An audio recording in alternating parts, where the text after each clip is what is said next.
Welcome everyone to the second annual Spoiled Rotten Awards. You're now rocking with TDF Everything. Spoiled Rotten.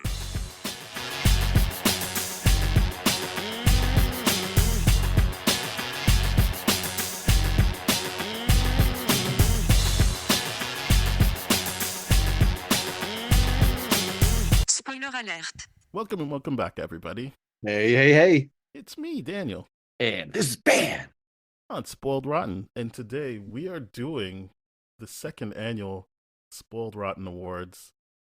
I made a game time decision. We'll probably just call them the Spoilies. I feel like every award show has like a nickname. Yeah. Officially the Spoiled Rotten Awards, but I mean, you know, ever since the Spoilies. Dundies, it kind of set Yeah, the you know. stage. Yeah. Yeah, you gotta have something there.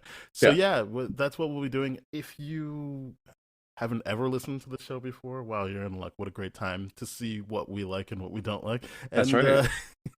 And if you have seen us before or watched, why am I saying watch? If you've listened to us before and Mhm. listened to last year's, we did change some things. We have a maximum of 5 nominees this year. You Mhm. didn't have to go to 5, but we have a maximum of 5. Last year was 3, and we added best score That's right. to our things. So if you want to know what is actually eligible, I will let you know right now. The projects that are eligible, because we are doing TV and movie. Mhm. No, I'm going to be trying to not be negative this year, but I just feel like movies were not great this year. Yeah. And there was many reasons for that. Yeah, But also it's- the TV that we reviewed was so strong as well that we were like, no, It'd be a this shame not to. Exactly. We needed to put it together. So this is what is eligible for people listening and thinking why we didn't say something or if we didn't watch something. We watched and we reviewed What If Season 2. That is what's eligible, not any other season. And if you want to hear our thoughts on that, that's episode 274. We watched and reviewed Echo. That's episode 275. We watched and reviewed Madam Web. That is episode 278. Invincible Season 2, episode 285. Good for you, Ben. Yeah. Fallout, which isn't actually what we talk about usually, but why not? We talked about Fallout on episode 287. X-Men Hey, if we're going to 97. review Fast and Furious, Fallout's Well, on this the is what I'm menu. saying. This is what I'm saying. Yeah. X-Men 97, episode 291. The Mhm. Boys season 4, episode 296. Deadpool and Wolverine is episode 297. Batman Cape Crusader is episode 299. Umbrella Academy season 4 is episode 300. Tales of the Teenage Mutant Ninja Turtles, episode 301. Watchmen chapter 1, episode 303. Joker Folie Deux is episode 307. Agatha All Along is episode 311. The Crow from 2024 is episode 314. The Penguin is episode 315, as well as Venom the Last Dance is episode 315. Hellboy, Crooked Man, and Kraven the Hunter are all episode 317. So that is what's eligible. That is where you can hear our full thoughts on those things, and that is how you'll know if we actually saw something in order to make it eligible. All right. Mhm. So here we go. And now, for best costumes. So my nominees are Deadpool and Wolverine. Mhm. I think we can all agree it was nice to see a bunch of people come back, but I was certainly impressed with the Gambit in live action costume there. Invincible season 2, it is a show that we don't really have anything to base it off of. You're just like, oh yeah, like they are doing a bunch of heroes and villains. It is interesting to look at. I had to show Tales of Teenage Mutant Ninja Turtles love because I liked it for movies last year, and we got a show, and they didn't disappoint on that either. The character design was great. What If season 2? I'm mostly thinking of like that medieval episode, but I think it is a show that's begging to be nominated for best costumes because it's reinterpretations of characters we already know and like. Mhm.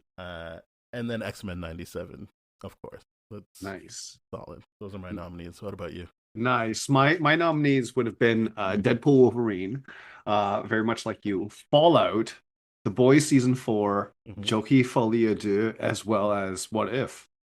All right, I like that. And the spoilie goes to My winner is Deadpool and Wolverine. I thought that bringing that to life was interesting. Obviously, they have the Wolverine costume as Mhm. well. Some mileage may vary on how successful people thought that was, but that was a big deal for me. Was seeing Wolverine in an actual Wolverine costume, and it's not just the one. He had a bunch of looks throughout the movie, so Yeah, I was all in yeah. on that. Not only that, I mean, we had a ton of like the Deadpool, the Yeah, costumes and all that kind of stuff, all in live action when the Deadpool squad showed up. There's a good argument for costume, but for me, my winner is actually Fallout because nice, nice. as a big fan of the game, they made a lot of that look really good for live action, and I was genuinely, really impressed. I think at this point in time, I'm more impressed by video game movies and video game shows and adaptations having more continuity to the original than comic book thing. I think comic books have found their stride. I think video games are starting to find a way out, and that armor that they had in Fallout looked amazing. So best costume for me, Nice. Fallout season I'm one. I'm all for that. Mhm. Let's move on. And now, for best score. Look, I'm going to try and say the people's names. That's not something everyone has to do, but I'm gonna try. I'm gonna do a poor job of it though. So Yeah. just know that. So I have Christoph. Well, let me do it this way. I have Christoph Beck and boy, I'm still trying to put off having to say it. Michael Par Parskevis for Mhm. Agatha All Along. I have Friedrich Weidman for Batman Cape Crusader. John Pisano for Invincible Season 2. Mhm. Boy, I'm going to just say Hilder G for Joker Folie Deux. Sure. And thank goodness, the Newton brothers for X-Men 97. Those are my nominees for best score. Nice, nice. I am not going to be brave like you and try to do those names. I'm just going to go by the property, the intellectual property. So my nominees are Batman the Cape Crusader, X-Men 97, and The Penguin Mm, for best score. I like that. I'm glad the Penguin got some love there. I have to be honest. I Mhm. don't know what your nominations are, but I did see the Penguin for score, and I was just like, yeah, I wonder. I didn't even think to revisit it because I kept thinking of the needle drops, and I Yes. couldn't think of anything. I I can't. I think I might be wrong about this, but I'm pretty sure Mike Giacchino's son did the score for the Penguin, Sure. which I think is cool. Um, but yeah, I just couldn't think of anything from there. Whereas these other ones, I always think about the Invincible theme. Yeah. Joker Folie does. That's spoiler alert. That's the only time you're gonna see it from me. That's controversial, I yeah. thought the score was definitely strong. But Agatha All Along also really crept up for me in terms of yes, there's the road song, but also her Mhm. themes were still there, and Mhm. I was a big fan of that. Shall we move on to our winners? Yeah. And the spoiler goes to. Yeah, it's the Newton Brothers for X-Men 97 for me. Yeah, same. I even the way they redid the theme song everyone loves already, but my big Yeah. thing is the Storm theme. Like I love that Storm theme. Yeah.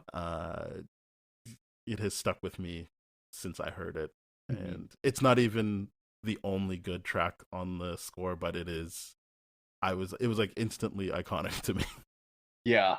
For me, it was how do you revisit something while refreshing it at the same time? And I think X-Men 97 really just nailed that. The themes that were more apparent for each one of the characters, like you mentioned with Storm and all the other things. To me, it blew me away. The Penguin was really up there, and largely not just because of the drops, but because it just definitely added to that sense of tension, that suspense, everything about it, Hmm. right? But 97 to me was just it was perfection for score. Yeah, Yeah. that was. I'm glad we can agree on that. That was Mhm. a good thing. I guess I should also mention if people haven't listened to us before, this is an award show in so much as we both can give awards. I feel like people might be like, hey, what's the consensus? There is no consensus. We are just celebrating stuff we like realistically, so we both get a say in what wins. Yeah, that's right. And in a situation where we both agree, then they get like the platinum award. But then if we don't, then Perfect. they just get gold. That's it. Fair enough. Fair enough. I'm all right with that. But yeah, that is that. Yeah, there is no one winner here, except No. for in this Except specific in this case. situation, this very, very specific situation. Um, And now, for Best Supporting Actress. I'm going with Jamie Chung as Harley in Mhm. Batman Cape Crusader. Sure. Susan Hayward as Sister Sage in Mhm. The Boys season 4. Mhm. Oh boy, that was wrong. Deidre O'Connell as Frances Cobb in The Penguin. Sandra Oh as Debbie Grayson in Invincible season 2, and Sashir Zameda as Jennifer Kale in Agatha All Along. Nice. For my supporting actresses, I had Deirdre O'Connell, Frances Cobb, for the Penguin, Lenore Zahn for Rogue in X-Men '97, Claudia Dumet for Victoria Newman in The Boys season Awesome. 4, I can't believe and I forgot Sandra Oh, Debbie Grayson season 2, Invincible. Yeah, I really let down Victoria Newman there. She was amazing. I feel like that's Yeah. like a lifetime award too because of the season of that show. Not Yeah. because I don't know her in anything other than The Boys, but like since she started, I was like, holy shit, this character's dope. And Yeah, she's going to be known for that role, and for especially for a character that was gender bent from the original Mhm. comic stuff. You don't hear a lot of the same kind of complaint about, oh, this is woke and all that kind of stuff because of what she delivers to this character, and I think that's truly, truly incredible. Yeah. I get the sense that people who watch the show and like it, Mhm. whether or not they get what's going on, because I think when we talk about it, people don't get that show. They don't get on what the we whole. see for sure. On the whole, and I don't think that's everyone, but on the whole, I think there's a lot of people like, wait, are they making fun of me on that show? Yeah. I don't know that they read the comics because I think the comics, everyone agrees, are pretty like not great. Yeah. For our purposes, Mhm. like our show's purposes, it's not great. So I think they don't have that kind of like. It's not like, say, changing Taskmaster to a woman. Like I don't think people have Right. that kind of. Even I think that was people were dumb about that, but like it's I don't think it has the same kind of stickiness. The Boys. I think people like the show, and then they're like, yeah, whatever. You're right. I at this point I would be willing to bet that the Boys fan base based on the TV show is bigger than the fan base based on the comic, and I think there's a lot of cross pollination where the show probably brought a lot of people to the comics, but definitely the people that were from the comics went to the show. But I do think the fan base for the show is a lot bigger at this point than the comics. Yeah. I am gonna take some time to dig into my nominees because Sure. I've kind of skimmed over them. Oh yeah, I'll absolutely. talk about. I'm gonna talk about everyone but Deidre O'Connell because I feel like we'll both talk about her. But Jamie Chung as Harley Quinn, I thought that was a very successful reimagining of that character. I think both when we talked about it in that episode, we both were taken with it being a very clear different thing. Yes. And I think Jamie Chung brought that to life. The way she, for lack of a better term, code switched. Just like I think we were both really into like the potential love there, a love story with Montoya. I think, unlike Victor Newman, people definitely have an opinion on how Harley Quinn should be Yes. represented and portrayed. And I was like, oh, good, they did a different thing. That I think was way more successful than the Lady Gaga version of it. But yeah, I was just like, yeah, this is a great reinterpretation and gives her so much more agency because she's not attached to the Joker at all. Sister Sage, Susan Hayward, as I said, like I just really like how quiet. The performance is great. You get to see a lot from her. You get to see her when she's lobotomized and how that contrasts with when she is not lobotomized, and just how properly calculated she is, and how it doesn't mean that she's going to use it for good. She's like, no, I just want to fuck with the people that fuck with me, and she doesn't really care what the outcome is as long as she's having fun. And I really liked that characterization. Mhm. there. A character I don't know. I've never read the comics. I've Sure. seen things, but I just thought she was great. We both said Sandra Oh, right? Yes, we did. Okay, then I'll skip over that. And Sashir Zameda, I really think that the whole time up until the last episode, I thought she was doing great, and I was also like, finally, someone gave her material to sink her teeth into because Mhm. she spent so much time on SNL, and I felt like they were like, I don't know, she's just in the crowd. She didn't really get characters, and so I was just really happy. And she seemed to be the most strongly opposed to Agatha, so she had like a more intense relationship there. And then the last episode happened, and I was like, oh, like that's she's killing it with her "you have no power over me" stuff, and all of the up until that point kind of what felt like dormant racial undertones got to finally come to the surface, and Mhm. I thought she played that really well. For sure, for sure. Yeah, we're gonna spend some time to talk about Deirdre and Sandra Oh in a little bit, but the one that I didn't get a chance to talk about from my list was Lenore Zahn, Mm-hmm. Rogue from '97.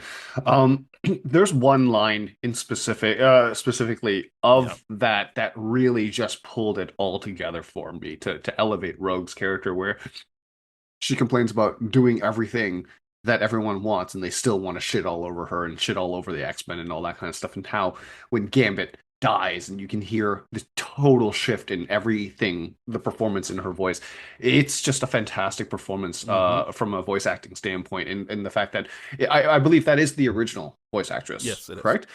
Just the fact that they're able to get that much range so many years after the fact, it's just truly incredible. So yeah, I mean that's why Lenore Zahn made my list. But let's talk about who do you want to talk about first, Sandra or Deirdre? We can talk about Sandra. I will say Mhm. I considered Rogue a lead, so Yeah, I will that's that. just so I did nominate everybody in lead actress, and I agree with you. I think it is the longevity of it, and Mhm. but also this time her talent, her very clear talent, because Mhm. like Rogue has always been like top tier X-Men character for me Yep. because of her performance in Mhm. the early 90s. And then this show, when she gets what I would say better material, you can listen to our X-Men episodes as well. Like we did an X-Men 97, but we also did the other seasons. I Mhm. think that she was able to match that new material and Mhm. become my favorite X-Men, like just based off of that show alone. But yeah, I do think that I can't feel you, or I can't feel him. Mhm. I don't know. I don't remember the thing, but the Gambit stuff was amazing. But Yes. everything outside of Mhm. Gambit as well was amazing. So I Mhm. really loved her performance. Yeah, that was the debate in my head, is like, is she technically an actress or whatever? But to me, I'm like, okay, the way I'm compartmentalizing this in my head is that the lead actress in X-Men is Storm, not Rogue, even though Rogue gets a lot to do in this and all that kind of stuff and isn't sidelined for many episodes like Storm is in '97. I just considered Rogue to be in a supporting actress role a little bit more than Storm would have been in this. But yeah, I had the same debate. I'm like, I don't know if she's supporting or if she's main, but definitely, if we're putting her in the supporting actress, I'm like, okay, definitely putting her in there. Yeah, Sandra Oh for Invincible season yeah. two. I think we. This is definitely. I think this is the season that like she got to do the stuff that I cared about from the Hmm. comics, which is kind of her the aftermath of dealing with um I don't know, I guess we're called spoiled rotten. We spoil stuff. Like she's dealing with being like, oh, my husband is a monster, and not only Yep. that, he called me a pet. So You know. you get all of that, but she still is, and like I feel like it's going to be hard to not nominate her now that we've introduced shows as a Mhm. possibility. It's going to be hard not to nominate her every year she's eligible because Yeah. she is so dialed into that character, and I think both of us just love uh, the grounding effect she has on the people she cares about Yeah, in yeah, that role. and yeah, absolutely. And to add on to everything you're saying, the reason why I love Sandra Oh so much in this role, is that she carries a point of delivery in her performance that really plays to the Asianness of like how she's minimized by her own partner in an interracial relationship and all that Hmm. kind of stuff.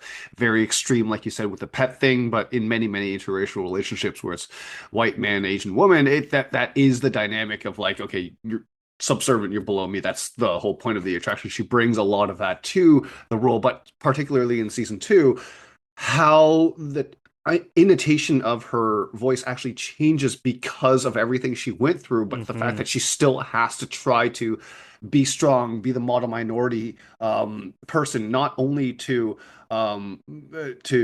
Mark, but to the guy that's always showing up, popping up places and Cecil. all that. Cecil, yeah, absolutely. Like those shifts it is just you can hear the voice of someone that's taken too much but still has to show up because society won't let her And have a day off. It's and her truly stuff incredible. with Oliver, like obviously you Yes. see in this third season, Hmm. he's grown up more, but just the baby stuff is Hmm. wild. Like what the arc she has to go on for accepting that. Yeah. Um, Great stuff. I think she's great.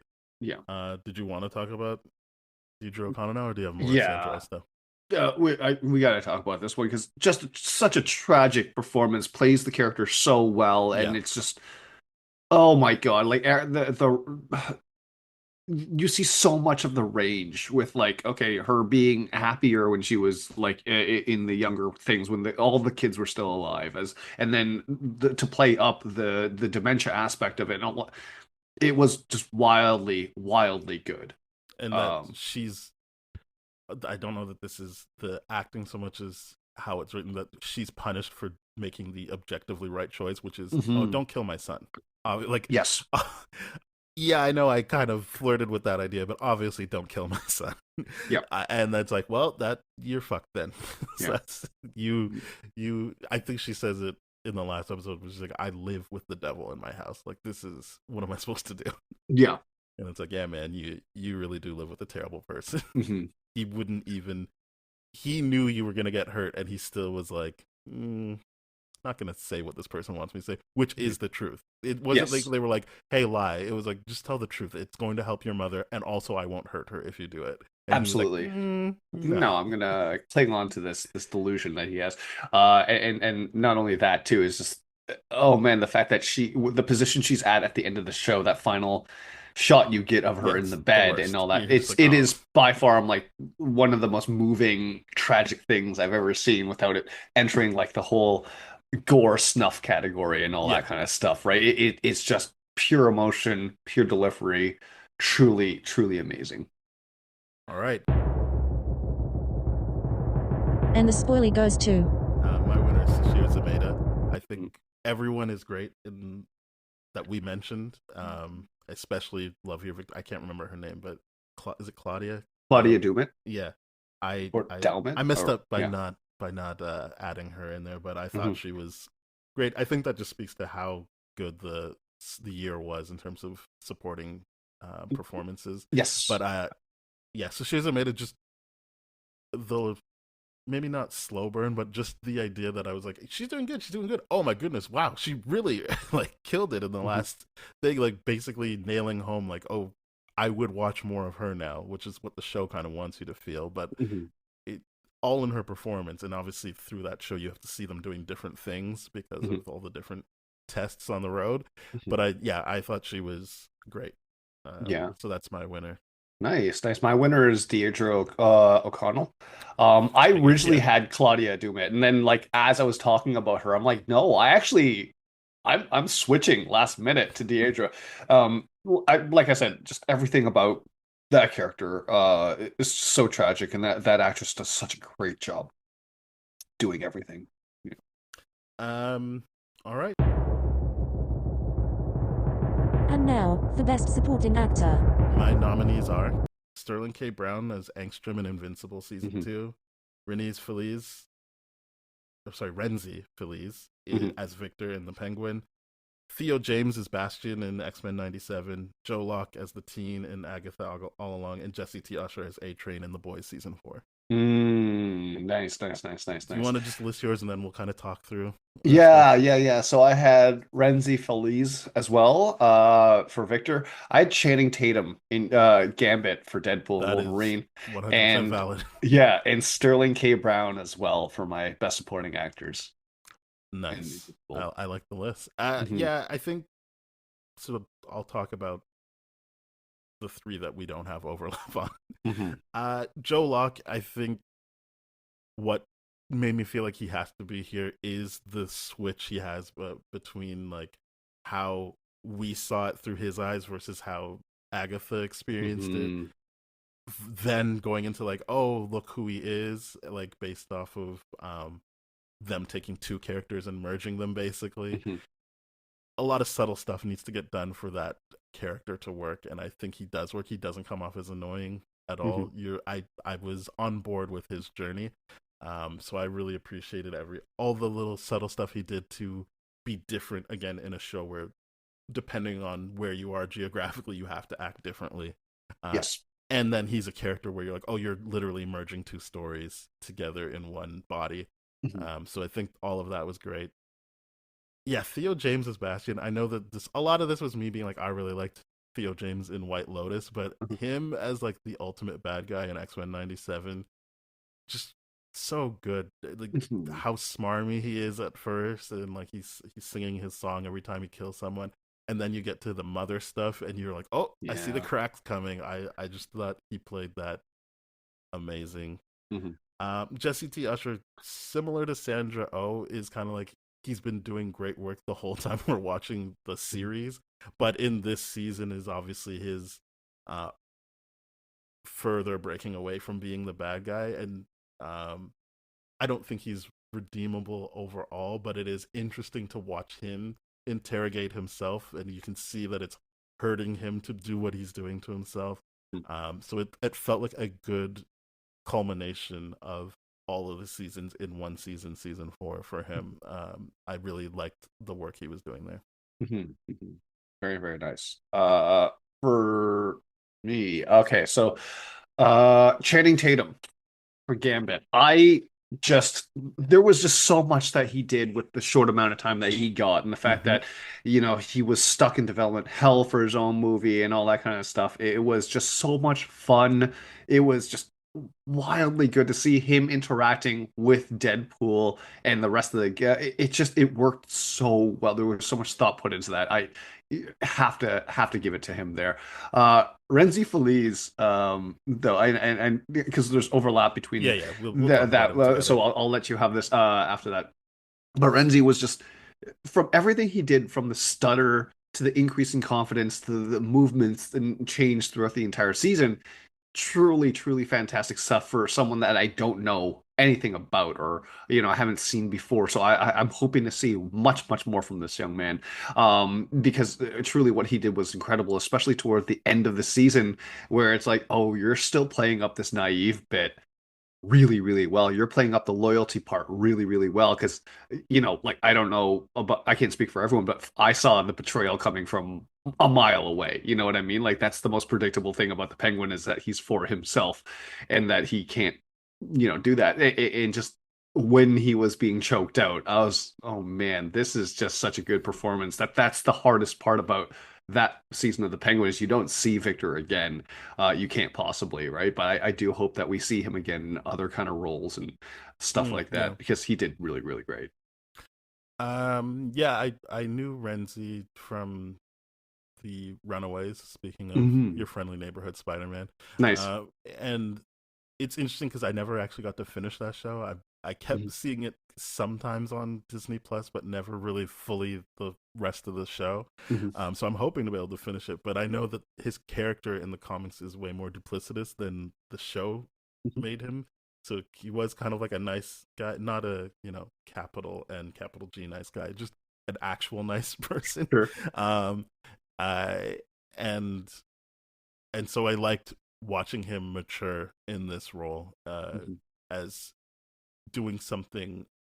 Obviously, that also comes down to writing, but I think a lot of the people that I like in this year or during this awards episode are people that matched the writing and Hmm. made it something worth talking about. And so yeah, I think that given the right material, he did not disappoint at all. And as we talked about, like the stutter stuff was great. It was not, I didn't find it cartoonish. It was very important for the role. And yeah, he's a tragic character. So and so it's important to have someone in that role that makes you feel the tragedy instead of just having it be all back end loaded. You are on board with him. There's a couple of times where like, yeah, like he lost his family. Oh no, he could have left with his girlfriend, but he chose what did they change it? Oz instead. Oz, yeah. So yeah, I think he did a great job, and for anyone who cares, he's also in Encanto as the shape-shifting brother. So that's cool. Oh, nice. That's awesome. Sterling K. Brown, just an actor that I love everything that he does, and he's definitely someone that gets me interested about something. Yes, absolutely. He stands out in everything he's in. Absolutely. He, from the moment I saw him in Brooklyn Nine-Nine to being like, I'm obsessed with this actor. I need to know more about him. He's such a great scene. His delivery, his screen presence, everything about him was transferred over to a voice acting role. And that's the beautiful part about it, is just like his voice has this delivery, this dryness, and this like matter of factness that's just so perfect for the character that he was playing. And like watching him and Mark like go at it and still have that conversation in the end of the season was just so incredibly good. So yeah, Sterling K. Brown for sure, even though it's and this is what supporting actors are like, in a smaller role, and I want to see more of him. It's just one of those things where I'm like, I want to see more. And I forget what show he's with James Marsden on right now. Paradise. Yeah, but I definitely have heard a lot of good things about that, and I definitely am looking forward to checking that out. It is a great show. He's also, I think the first time I noticed him was this movie with Tina Fey and Margot Robbie called Whiskey Tango Foxtrot. Oh yeah. Where he just plays a soldier, and I just remember thinking like, hey, that guy was fucking amazing in this movie. Who is this guy? And then I realized, I've seen him in other stuff. And then he got cast in Black Panther, and I was just like, all right, like this guy's amazing. But yeah, Sterling K. Brown is amazing. I'm really happy that people like Paradise, because it is a good show, and he got a season 2, so good for him.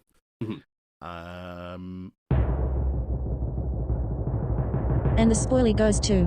All right, I will say who my winner is. It's Jesse T. Usher. This really does come down to amount of time spent with the character. Yeah. And genuinely seeing a growth. I think even in acting, like in terms of skill, like, it seems refined, but also just truly, he is a character where, as I said, I'm not like, oh yeah, I hope they redeem him or anything. I'm constantly thinking, he's going to just get killed, and he probably deserves it.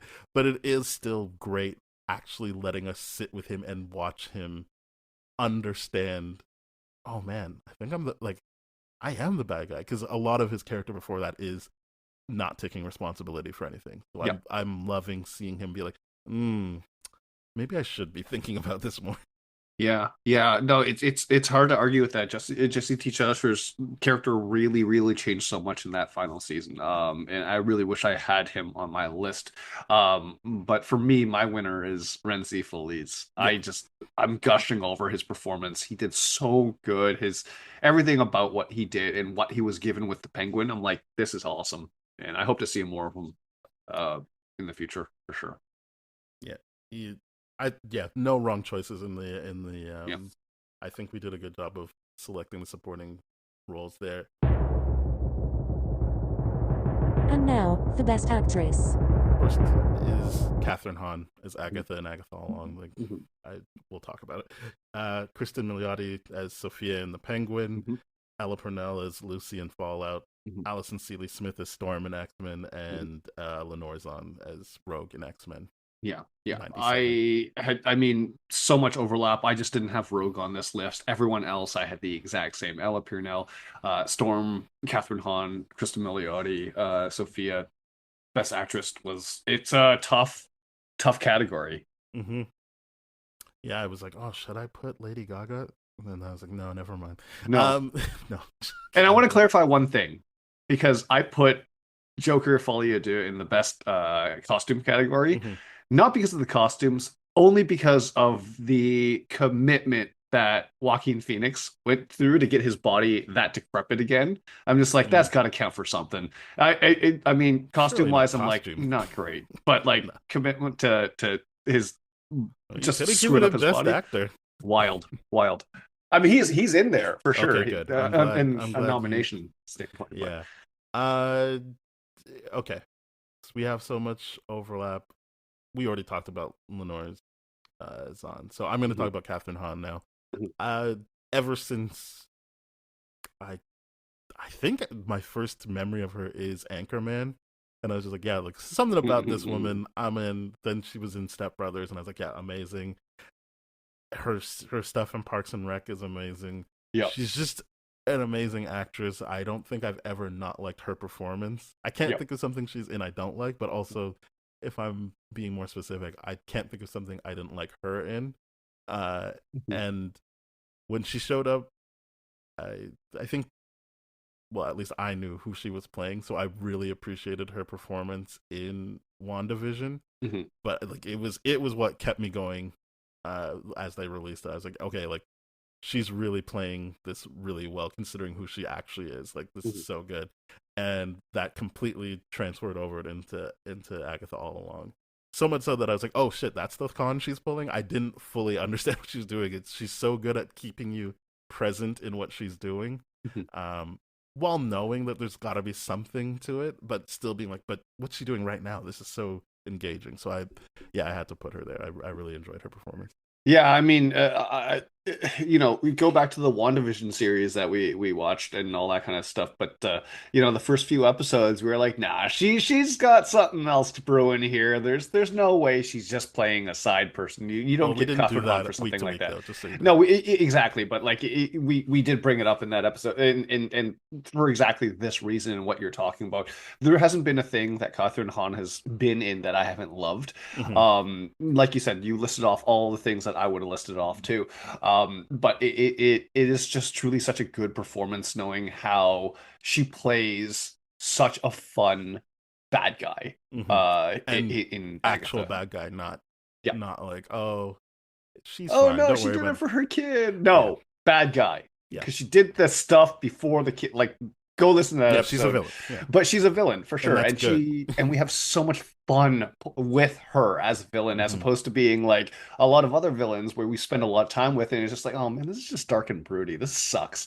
Like to have her be like, oh, this is a con and you're being conned on your own con is just a fun thing to do, right? So, and the fact that she gets to play ghost version of herself now, I'm like, okay, that's going to be even more over the top. I'm Hmm. gonna really look forward to that. Shifting gears to Ella Purnell, I think there was so much that was done with this character that I really appreciated, with starting from the state of naivety and innocence, The and okie dokie stuff yeah, is the great. okie dokie stuff is fantastic, and how that warps as she goes through the wasteland and sees reality for what it actually is and isn't sheltered in the vault anymore. I think she does a lot to this for this character, and Hmm. it's just very fun to spend time with her. She's a dynamic actress. Even her stuff in like Arcane, the League of Legends Yeah, show, the she's voice amazing in actor, Arcane. It's she's got ridiculous, so much great vocal presence and all that kind of and I stuff in love that her show. in Yellow Jacket. So Yes, Yellow much, Jackets is much amazing like too. Catherine Hahn, I can't think of something I don't like her in. Like even when she's in that Zack Snyder zombie movie, I'm like, she's still good in it. Like, Yeah. yeah, I don't. It's not a movie I'm willing to defend, but like, she's good in it. Yeah, and I'm like, as a young actress, you can understand the decision in the sense where it's like, yeah, okay, well, you're getting exposure and you're getting out there. Great. Yeah, Catherine Hahn's representation, I think, has been a lot better in terms of every single hit. Because when you bring up Step Brothers, you're like, yeah, yeah, that she's just amazing in it. cracks me up every single time. Um, do we? You had Alison Seeley Smith in there or no? I did, Okay, yeah, yeah, she's Storm. It's one yeah. of those things where I don't know what you want me to say other than she's the voice of Storm. Uh, we've already mentioned, yes, she's the second voice, but for all intents and purposes, she's the voice of Storm. Yes. For a whole generation, I don't think we've ever engaged with Storm in any meaningful way outside of her portrayal. No. So much so that they're like, yeah, and we'll put her in What If as Mhm. well. Not the season that we're making eligible this year, but still, she's in it. That was their big selling point. Was we got the voice of Storm to be in this, playing Storm. So I don't have anything smart to say. She is iconic, and she is great in this, and they gave her more to do than in the series in this condensed amount of time this season. So, as you said, she is sidelined for a bit, but you still are like locked in when she's on screen. Yeah, and the episodes that she's in, it's just like, okay, you kind of get why she was sidelined, is because she does take over the whole scene and all that kind of stuff. Yeah, but she has to play the whole "I lost my powers" thing, which is, it's meaty stuff. Yeah, and especially with the guy she's with, I forget his name, but Forge. like Forge being like, "Oh, you're the reason why I don't have my powers, and you're working your guilt out, and we're gonna figure this out together." It's such good stuff. Alison Sealy Smith is the definitive Storm in my mind, right? And I mean, like same with Lenore Zahn. Like, I don't think of anything. Like, again, we are aware of the X-Men movies. I don't think of Rogue or Storm outside of these two portrayals. No, like these two women are those characters to me. Yeah, I mean the MCU has a tall task to hit, especially within House being like, yeah, these are the definitive people in a lot, like definitive actresses in a lot of people's eyes. I mean, the singer stuff, like, luckily no one's really being like, oh yeah, Anna Paquin, because they basically made her Jubilee. Like they weren't trying to do Rogue at all. Yeah, exactly. And then so we talked about those, and then finally Kristen Milioti. Yeah, she is also someone who I can't think of something I've seen her in where I don't like her. My first experience with her was 30 Rock, where she plays the ditzy woman, and that like is subtly showing that Tina Fey doesn't actually like women. She's like, wait, what are you doing it? Why are you exposing me? How does this help anything? Like, do you hate women? I thought she was great in that, and then obviously the ill-advised How I Met Your Mother stuff. Yeah, she got to be the titular mother. Spoiler alert. But you don't know the half of it, just knowing that she's in it. I think she's great. Palm Springs, that show she had where she was being controlled by her husband, like her tech bro husband, and then this where she gets to do something different again. She's just an amazing actress that got to really take over on this show, and I thought she was amazing. My biggest recognition of her is from How I Met Your Mother, but I'm glad you bring up the 30 Rock thing, because I'm like, like people, that's too much 30 Rock erasure when people are like, oh yeah, How I Met Your Mother. She was amazing before that. She was amazing before that. My issue is just like, if anyone just rewatches 30 Rock, you'll start to see how problematic Tina Fey actually is. Episode. Her episode is great because she calls out Tina Fey's like problematicness, and like, you don't like women, you're just. I mean, the whole show calls out her problematicness, but especially the episode where she goes back to her, like her reunion, and people are like, you realize you were the bully, right? Yeah. I mean, that was amazing, because it's just like, it's good writing in that respect. But yeah, Kristen Milioti, to see those roles, and then to see her in this, and then to also see how much she loved playing a Batman villain in interviews. She owns all those roles. There's nothing where you're like, oh yeah, I guess she's just getting a paycheck. Yeah, which I'm assuming she was sometimes, but like in every role, I'm like, yeah, that's the character. Yeah, every role that I can think of that she's in, I'm like, yeah, that is it. There we go. We got it. Yeah, she's good. She's really I forgot good. Wolf of Wall Street. She's the first wife in Wolf of Wall Street. Oh yeah, that's right. Yeah. That's good. So to me, I'm like, you gotta have Kristen Milioti here. But yeah. All right. Well. And the spoilie goes to. Maybe this will surprise people. My winner is Kristen Milioti. I thought same. I didn't. I thought you were gonna do. Well, I won't say it now. But I figured you would do that. Yeah, I'm betting you're gonna say Ella Purnell. Which you would have been right about. But Kristen, you're gonna see a trend once I reveal everything. But like, no, but Kristen that Milioti, is what I was alluding to. Not Ella Purnell. I was just like, I'm pretty sure there's gonna be something. There's gonna be a theme here, but I didn't want to. Yeah. I didn't want to undercut your thing. But I I think she's great, and I was very happy with this. But hopefully, I'm making it clear I love all of these actresses, and I thought they did Absolutely. great, Yep. great work. Yeah, there was just something about Kristen Miliotti's character arc that she was able to do all the range and all the things, and it was just it was great. It was great. Loved it. And now, for Best Actor. My list is Colin Farrell as the Penguin, Oz Yep. Cobb, Walton Goggins as the Ghoul / whatever the other guy's name is. Sure. Fallout. That sounds dismissive. I just can't remember. Then I just wrote down the Ghoul. No, I think they do refer to him as cool. No, like he's playing two things. That's why he's here. Right, Like, right. It's the same person, but it is fundamentally two different roles. Yes. And I feel dismissive. Hugh Jackman as Wolverine and Deadpool and Wolverine. Ryan Reynolds as Deadpool and Wolverine. And Matthew Watterson as Magneto in X-Men 97. Nice. My nominated list, actually, I think the people that didn't make it to the list is actually quite hilarious. So I have Colin Farrell for the Penguin, Stephen Yeun for Invincible season 2, Nice. Joe Locke for Agatha All Along. I Mhm. couldn't decide whether or not he was a supporting or a lead. I guess figured he's he the was a lead lead actor in Yeah. that, but I just put him in supporting. Some Yeah, I category mean that's for fair. Yeah. But I put him in lead, and then Joaquin Phoenix for Joker and all that kind of stuff. Knowing that that's more of a commitment nomination than anything else. I did not have Hugh Jackman or Ryan Reynolds there, just because I just didn't think that they were worthy of that in my nominations. I will defend them right now. I Yep. think what was made clear is they know their characters. Mhm. I don't think anyone felt like, oh no, now that Kevin Feige's in control, they've toned it down. Like Mhm. they were the most those characters they've ever been in that movie. Mhm. I think Ryan Reynolds smartly let Wolverine have more of the serious stuff, let Hugh Jackman have more of the serious stuff. It's a bit more emotional for him to come back and do this.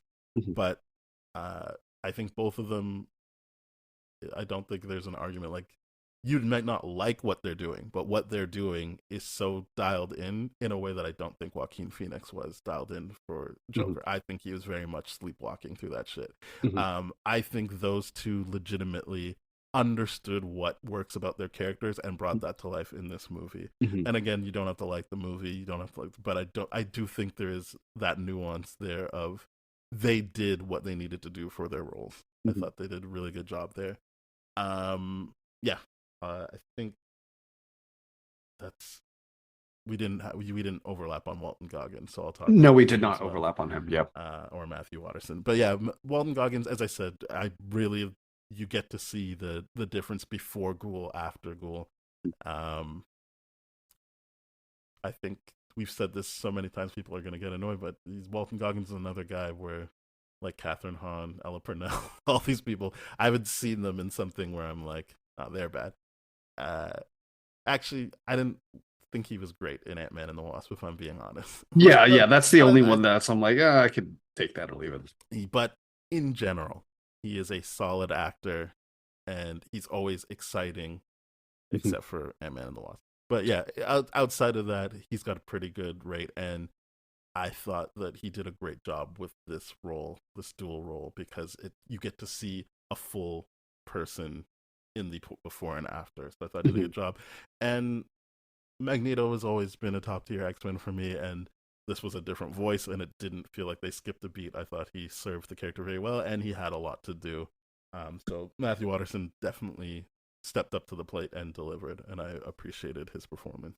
I'm not going to talk too much about Joaquin Phoenix because I'm going to be straight up. This is just an honorable mention, just because of I respect so much how he committed to the physical transformation to being the Joker.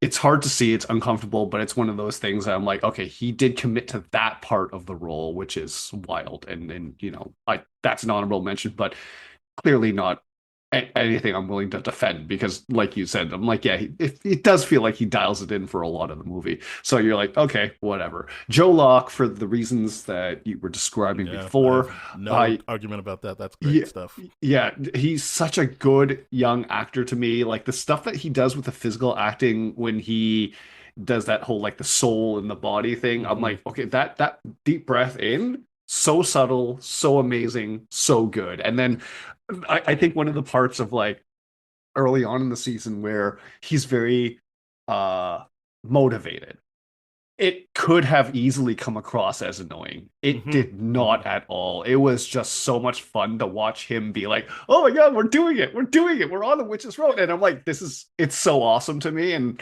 I really, really liked him. So I hope that we're probably going to see more of him, with Marvel spin-offs and all that kind of stuff. So yeah, like you said, the one thing I think, here that we didn't overlap with Stephen Yeun for Invincible season two. I think his voice acting is really, really good in this, where Hmm. he's really I sense in him that he's like got this imposter syndrome thing that he's presenting to this character now, where it's like, yeah, my dad's gone. I'm invincible. I gotta be the one that steps up, and him not being sure about everything, but trying to. He does a lot with this role. He's very good at playing this role. I think Yeah, it's one of those things where you are like, I don't know, like what I haven't heard much talk about Invincible as a movie anymore because that was sure, the plan, and you're sure. kind of like, I mean, I don't know if you should do it. Like, I yeah. I think Steven Yeun's doing such a great job, and you can't cast him as uh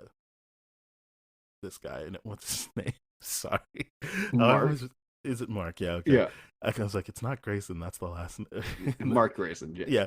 Yeah, yeah. He's so good at it that you're like, why would you set someone else up for Yeah, failure by putting out a movie at the same time? I agree.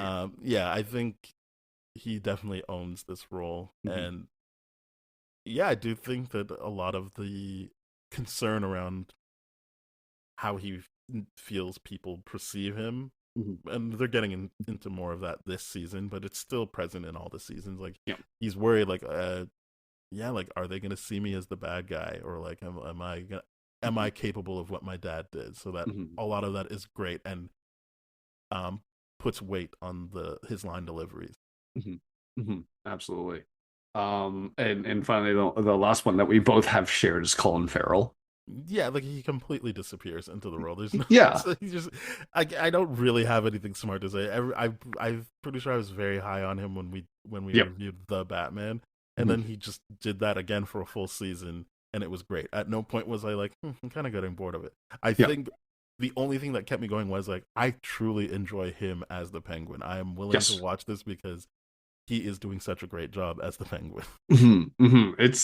Everything that he does in this role is just like I I got so sunk into that one scene where we talked about earlier, where it's like you just have to tell the truth and your mom will be okay, and Hmm. you're refusing to do that. Are you actually going to do that? Like it blew my mind, that one scene of Yeah, how he committed he he was avoided to it so that. much that I was like, wait, is that not the truth? Yeah. Like surely he would say something by now. And that's down to his acting that I was just like, wait. I feel like he definitely that Sophia's not wrong, but is she wrong? Because he's really not gonna save his mom. Like, what's going on here? So I thought that was great. I really loved him. Uh, we talked about this. Was it a steak dinner? Whatever. What he's doing with Victor when he tells Yeah. him like, let them wait for you. Like what? Let them wait for you. Don't try and Mhm. speed up or worry about what they think of you. You speak on your own terms. And then how immediately he drops that when it's like when it relates to him. And he's like, hey, hurry up, speak. Yeah. And I'm like, you motherfucker, Yeah. fuck you. Yeah, yeah. He does such a good job playing up the narcissism and all that kind of stuff. It, I like how, because of Colin Farrell's commitment to what his character believes, it starts inherently gaslighting yourselves. Like you just said, it's like, yeah, wait, did Yeah, he or didn't? yeah. It's so good. It's such a good performance. And just like the fact that, and this is the thing that really is impressing to me about his performance, is that even it comes through with all that makeup and all that kind of stuff on Mhm. top of it. And it's just that's the part that really just blows my mind away of Yeah. how good the team was around creating this character and how it would actually translate and how good the makeup is and the aesthetic, like all that kind of stuff. It's just there's so much about this character that Colin Farrell just does so well. Does sound like you were making a case for them to win best costumes. I mean, yeah, it is about to, I chose what I Um, chose. hey, no, there's no wrong answers here. Yeah. I'm just saying, like you sold me on best costumes. I didn't even nominate it. And the spoilie goes to. I don't think there's going to be any difference here. I think we both went with Colin Farrell. Yeah, we did. Yeah. Yep. Um, Another platinum, baby. Yeah. No, I figured once you gave it to Renzi Philly's like, oh, this is going to be a clean sweep for Yeah. for Penguin. There's no chance you give it to Renzi Philly's unless everyone's getting it. Yeah. 100%. You called it out. It's yep. Colin Farrell. Yeah, we explained why. Yep. He is amazing in it, and I love what you said about how that even comes through the makeup. Like I know people are like, oh, why didn't they just get someone who looks out like that? I'm like, because of the performance. Yeah. He did that performance, so then you can add on top of it. But they weren't going for just a look. They were going for a very specific performance that Colin Farrell gave, and it is enhanced by the makeup. Yep. But it is his performance that is important about that, not his body type. Yeah. It's truly incredible what he does with it. And the physical acting he does with the limp, amazing. Stuff. Amazing. So good. And now, for best writing. All right. Bo DeMeo for X-Men 97. Robert Kirkman, Simon R., Matt Lambert, Adria Lang, Helen Lee, Vivian Lee, that's a pretty famous name, for Invincible Season 2. Jack Schaefer for Agatha All Along. That seems wrong. Lauren LaFranc for The Penguin. Bruce Timm, Jace Ricci, Greg Rucka, Ed Brubaker, Adama Ebo, Dane Ebo. Such similar names for a married couple. Haley Wergen Gross and Mark Bernardin for Batman Cape Crusader. Those are my nominees for best writing. Nice. I wish I tried to put the names together. I did not, so we're just gonna do the properties. Penguin, Agatha All Along, and X-Men 97 were my nominees for this category. All right. Well, then I will talk about Invincible and Batman Cape Crusader. Invincible, I think we've talked about. There's such great depth to the characters in the show that I have to acknowledge that the writing is top tier and worthy of a nomination. The fact that the mom character is such an important part of it, and not just because she makes the hero feel good, but because you then get invested in her life. Like, what does it mean that her ex-husband that called her a pet is like, now take care of my baby? Yeah. You get to spend time with her. That's obviously the actors bring it to life, but that stands to like the intense writing, and like even what we were talking about for Mark, that all of that is layered into when he says things is great writing. Batman Cape Crusader, I think realistically what stuck with me was because they race swapped some characters, that played into their character. It wasn't just a cosmetic change. It was important that if you've got a black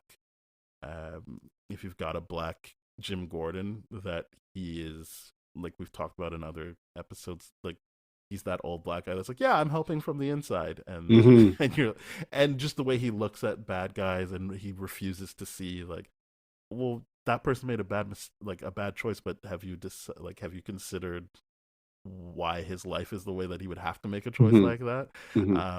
Coming from his daughter, who I love, is not associated with police. She's on the other side in terms of defense lawyer. I think that having that generational divide there is so important as a black person to see that, and those types of conversations. I don't think it's specifically a black thing, but I do think it is an interesting conversation to have with people who are not white. And so that writing in having it not just be cosmetic changes of like, hey, look, we made Harley Quinn Asian, or we made Jim Gordon black, meaning Barbara Gordon's also black. Those were important to the story, and they played into the characters. And I thought it did a great job of showing this version of Batman isn't just beating up on people and acting like a cop. This was a Batman that was actively like, hey, fuck the cops. What are they're ruining everything. Yeah. So I really appreciated that in terms of writing. Yeah, I oh man, I really wish I evaluated my list of nominees a little bit better here. But I always do top threes and all that kind of stuff. So Penguin, to me, I think I've talked about a lot. I think we've talked about the writing of him. Yeah, It is top tier. I don't think we need both to nominated it. Yeah, I don't think we need to discuss it. Agatha all along to me was just such a fun show of like slowly uncovering what the show was about. And like when we recorded our episode, I was like, oh, to see it from your perspective, it gave me a whole different appreciation for everything and all that kind of stuff. Jack Schaefer really does have such a good grasp on these properties and these characters and how to put things together.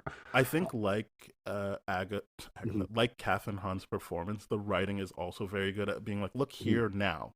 And there is room for people to be like, oh, I know what it is, but I didn't know what the deal was until they revealed it. I thought that was very good writing of keeping me looking where I need to look and invested in what I needed to be looking at when I needed to be looking at it. So yeah, I really appreciated her writing there. And I know there's a team, but for some reason I only have Jack Schaefer written down here. So X-Men 97 is my third nominee, and there's just so much about this show that I'm just it truly blows me away of how good it actually is. And to be like, it's a and I think the coolest part about this is that the writers and the people that created this had the knowledge to know that the people that originally watched this grew up, and therefore the themes they can tackle can be more grown up, and the visuals and all that kind of stuff. It's the level that they get into the themes. Correct. The themes are still there. I don't think they changed the themes so much as actually got into it. You're right to distinguish that apart. But yeah, the deep dive they have into these characters, these themes, and all that kind of stuff, it was way more gratifying because like when you like listen to our episode where we reviewed the X-Men series before 97, 90s, it's just like, oh yeah, I guess this was age appropriate for us at that time, and now that we're grown up and we can sink our teeth into these things more, the showrunners did that with us, and it's just so great to see. And it was such great writing, because I mean, like the politics of X-Men and all that kind of stuff is just like, I'm always enthralled by that, and they did such a great job of bringing it to the current world without making it too preachy in that respect, like I think a lot of shows can do, but this was just like you were being scolded. I'll give exactly you that. I don't think it felt like scolding. No. I do. I think you picked the right word. Actually, it doesn't feel preachy. At first, I was like, and then I was like, no, it doesn't feel preachy at all. I think I was reacting to like, I just liked that they were saying things that I agree with, but more than that, I agree with that it challenged people who think they're on the right side, like we talked about.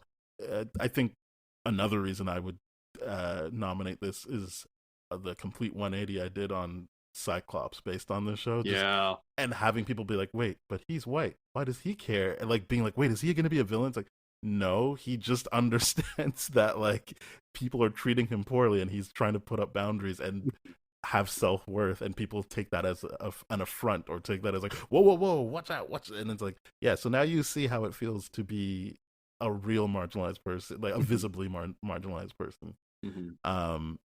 But yeah, I thought that on a not so serious level, I was like, oh, Cyclops is really cool. I like Cyclops in this, but what they did with his character was so good as well, like on a serious level of, sure, you look at the tall white guy and you're like, oh yeah, okay, whatever, but it's like, no, he is doing the right story beats here of being like, wait, why are they shitting on us? Like we're helping. What the fuck is going on here? And like his interview where he's like, but we're not like you. Stop trying to compare us. I would Yes. never kill the way you guys kill. And I'm just like, yes, all right, way to Yeah, go. Use your voice. Yeah, I and I thought that think was really good. yeah, and I think one final thing I want to speak to with the X-Men 97 for best writing is that this show had the foresight to be like, let's pull the spotlight away from Wolverine. Yeah, yeah. Before it was 97, obviously it was almost like Wolverine and Friends. And that's fine. It was the show it was back at the time and all that kind of stuff. But this was a show that was really like, we need to make this an X-Men show, not a Yeah, show Wolverine them as a show. team. It's great they did that without penalizing the character of Wolverine too. No, Like he still everything gets amazing moments. he gets amazing moments. The subtext of his relationship and with Morph is incredible. Like everything around But the Wolverine is subtext of still all of really his good. relationships, like him and Cyclops, him and Morph, it's all Him amazing. and Jean, yeah, it's all amazing. So, what a great decision to be like, we're not going to have Wolverine leading everything here because it doesn't make sense. He's not the leader appointed by Xavier, and he's not the leader, the elected or the natural leader, He Storm, doesn't and want all to be this the kind of leader. stuff.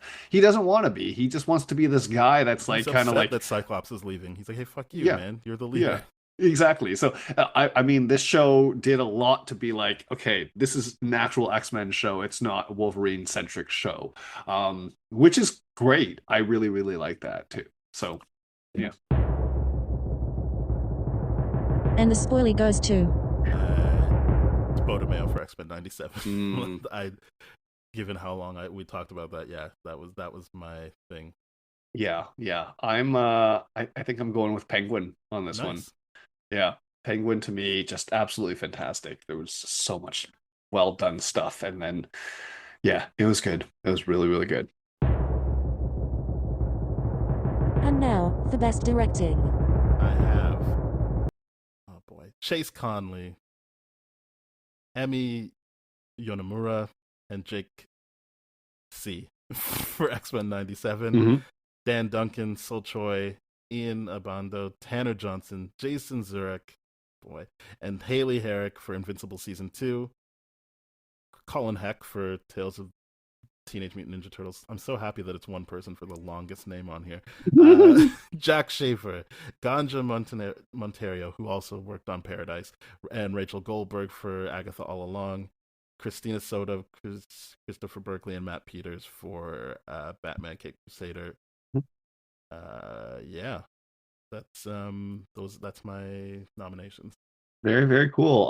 My nominations for best director are Beau DeMaio for 97, Jack Schaefer, Agatha All Along, and Sean Levy for Deadpool and Wolverine.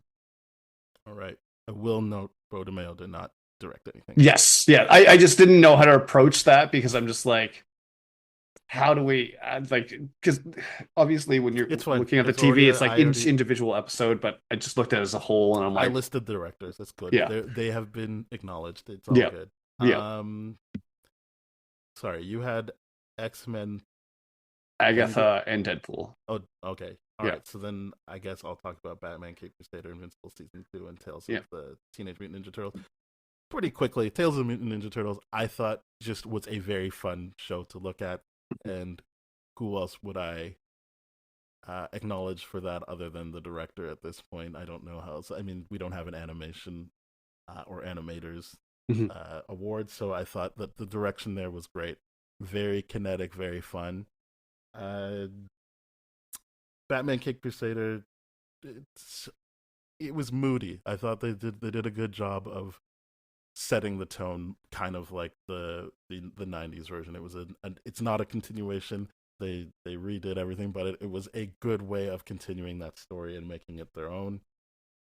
Invincible Season 2, I just think that the action is always great, and deserves a director nomination. We have X-Men and Agatha as overlap, so I'll let you talk about Sean Levy.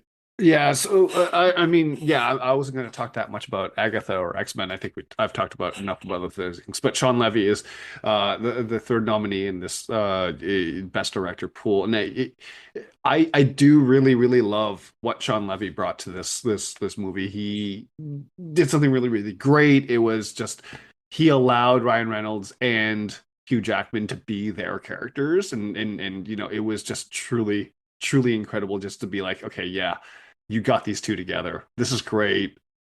X-Men is in the MCU now, all that kind of stuff. It's just a lot of good fun with this movie.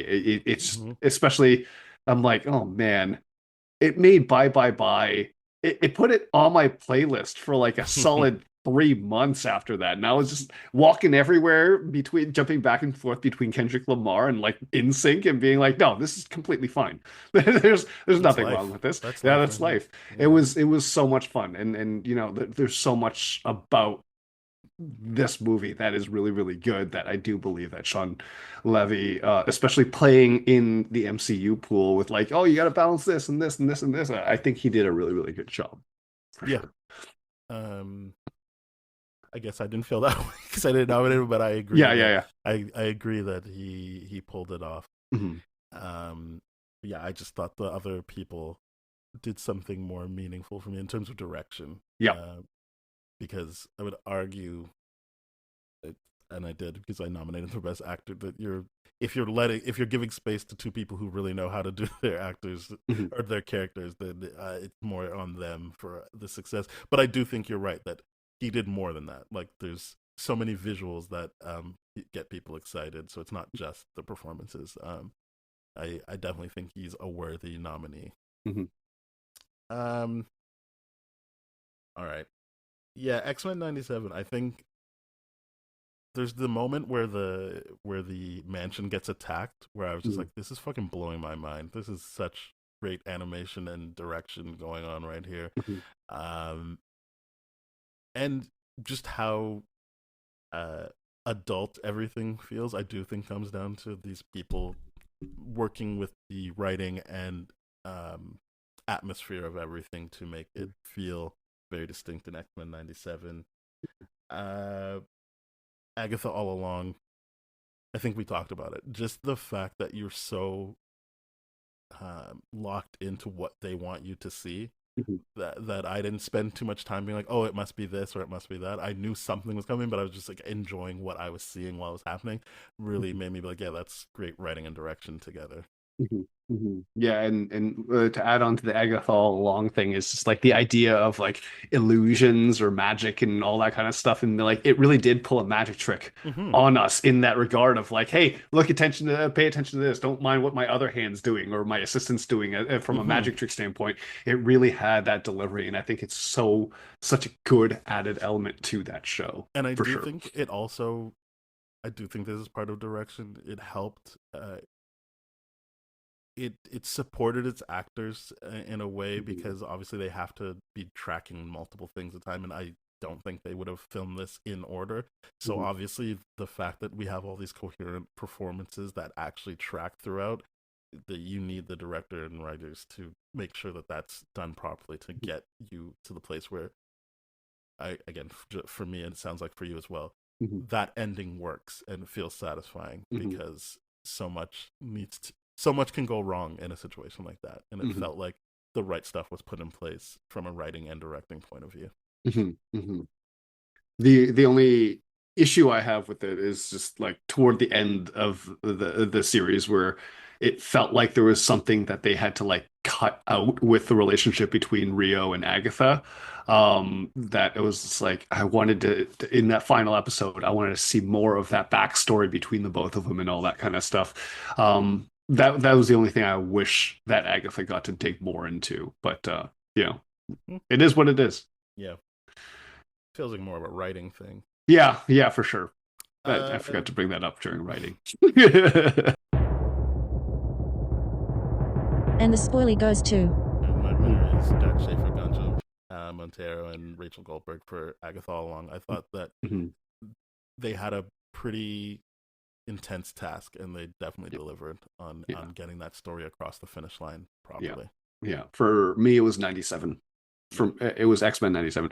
To elevate that role, to grow up with the audience that was true, it was just something that is incredible, and just everything, like you said, the attack on the mansion, all it was just absolutely incredible what they did with the show. I think X-Men 97 best directed. All right. Yeah. Okay. This is the big show. And now, for Best Project, Film or TV. It is time to talk about it, and I will.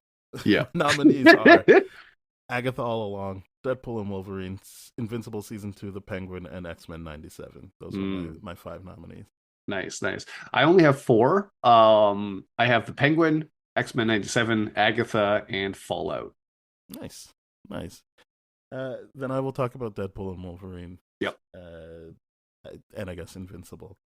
I didn't have it in writing and directing, but I do think that when we talked about it, I was pretty clear.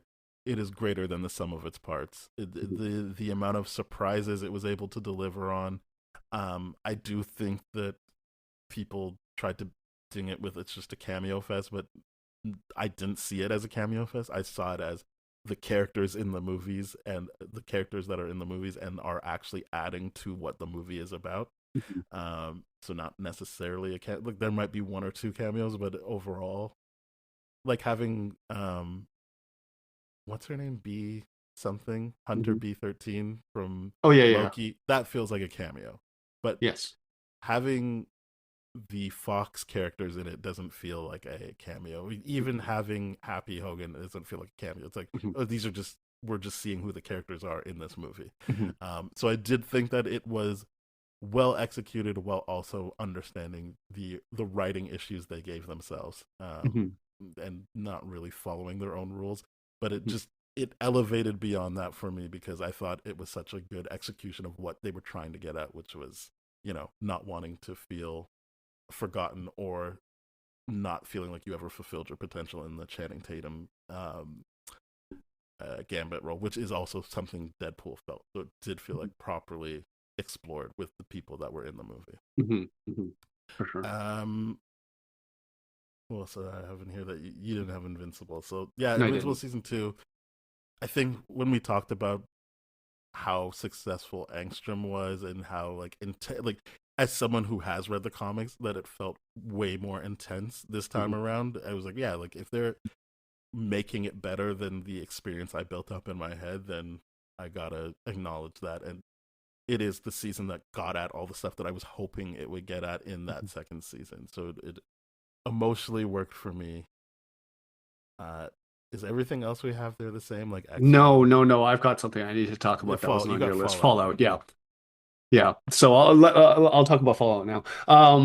Fallout to me was such an incredible gemstone because I think in specifically the video game adaptation to TV or movie has been so inconsistent for such a long period of time that I think Fallout finally figured out a way to be like, okay, here's how we can do it safely while adding to people's video game experiences and their memories, is the idea of let's create new characters that are, touching upon all the things that people love about the game, but not trying to replicate the story of the game itself. I always like highlight this to people. Even if you were to have multiple seasons to cover one game, and this is the only reason why this is not being discussed with The Last of Us is because it wasn't this year. But I think Last of Us is the one exception to the show where it's like, okay, it's taking people's experiences and directly translating it into live action, versus Fallout is doing something, I think, a little bit better, where it's like taking what we know about the game and putting into live action with original story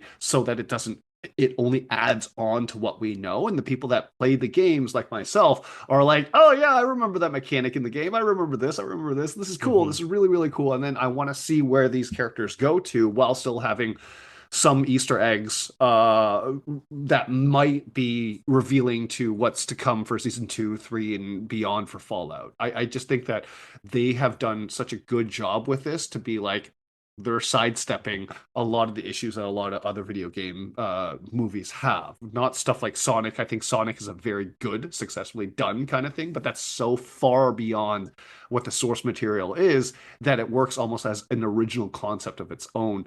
And that's kind of why I like about Fallout. So I'm hoping that going forward, that Fallout is or Fallout inspires other adaptations of video games to be like, no, we got to take this world and just do something different and unique, as opposed to trying to be like, oh, okay, let's follow the story of Joel throughout this entire season and all that kind of stuff. I think that's very much like the comic book side of things. It's like that source material already exists. I want to see something a little bit fresher. I want to see a new spin on it and all that kind of stuff.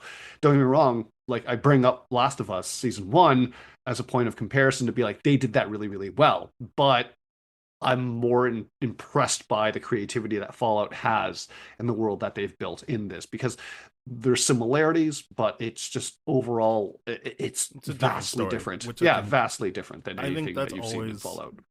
I agree with you. It's what I think about video game adaptations, which is it's similar to a book adaptation, but still different, because you're dealing with people who experienced this story, but they also got to feel like they were affecting it with the way they were playing the game. Yes. And you're removing those two things of like what they built up in their head and their ability to control what happens. Mm-hmm. So it's always this losing proposition versus doing what adaptation is supposed to do, which is be like, yeah, we know what you like about this, and now we're going to tell a story that honors that, but is something that can live on its own. Mm-hmm. Mm-hmm. Absolutely. And the spoilie goes to... All right, I will say what my winner is, and it's X-Men 97. Nice. I loved that show. I think about it almost every day. It was so well done. Yeah. To me, it was between X-Men 97, but my winner is the Penguin. Yeah.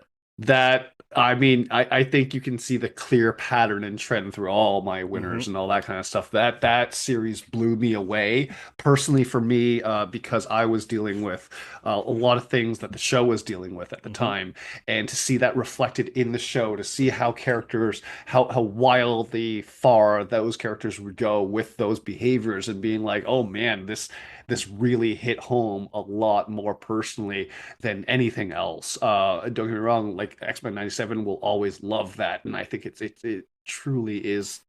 It gave the Penguin a run for the money in my mind for this nomination or this win. But the Penguin to me was just, with everything that they did, with like the fact that they changed key pivotal things about the Batman story, like what's his face being dead in this, the Carmine Falcone or something like that. Whoever the Don's, no, it's not Don Sutherland, the other guy that plays it. Either way, it's just like everything about this was really, really well done, and I think it was done in a really, like, I don't care what other people are being like, oh, we're Batman in this and all that. I'm like, no, they sufficiently convinced me that the operations here was trying to stay underground enough, and all this kind of stuff, that Batman wouldn't necessarily have been involved right away, and the period of time immediately following the whole like events of the movie thing. I'm like, no, this was really, really well done to give Penguin the runway they needed to do this story, and it was just so good, and very, very interested to see, excited to see more from Penguin, the character, in what and how that translates, and how that will translate successfully over to the movie side of things for the Batman 2 and 3, because we do know that Colin Farrell is scheduled to show up in those. But yeah, Penguin by far was so good to me. Yeah.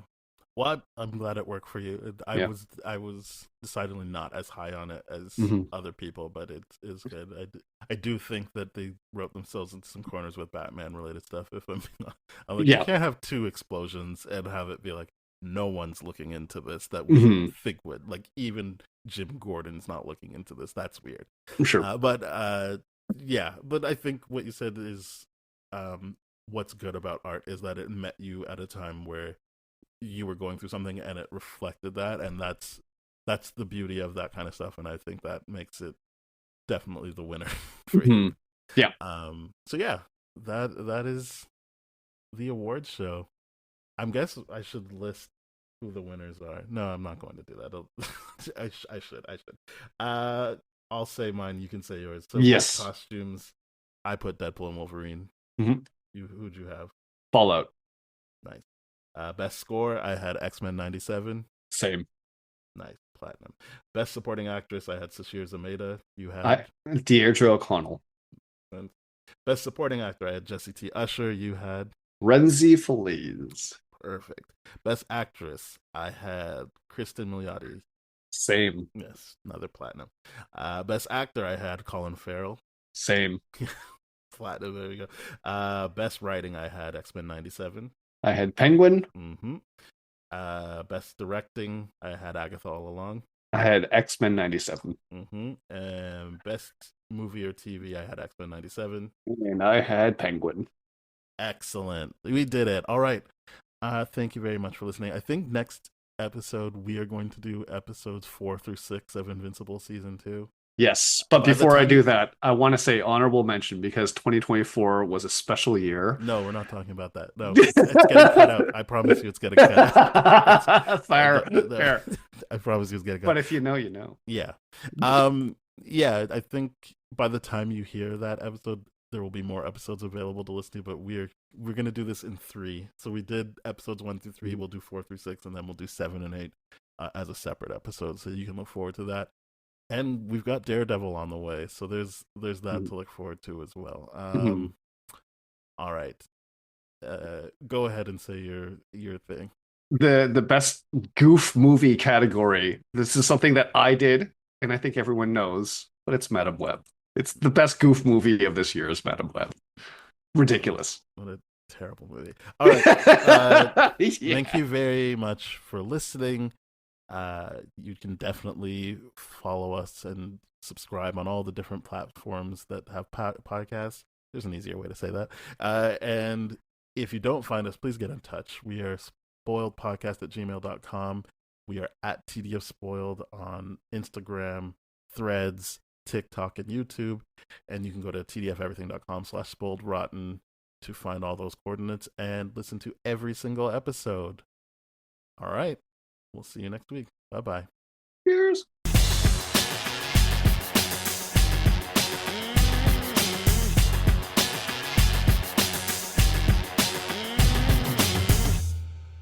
This has been a TDF Everything production, brah.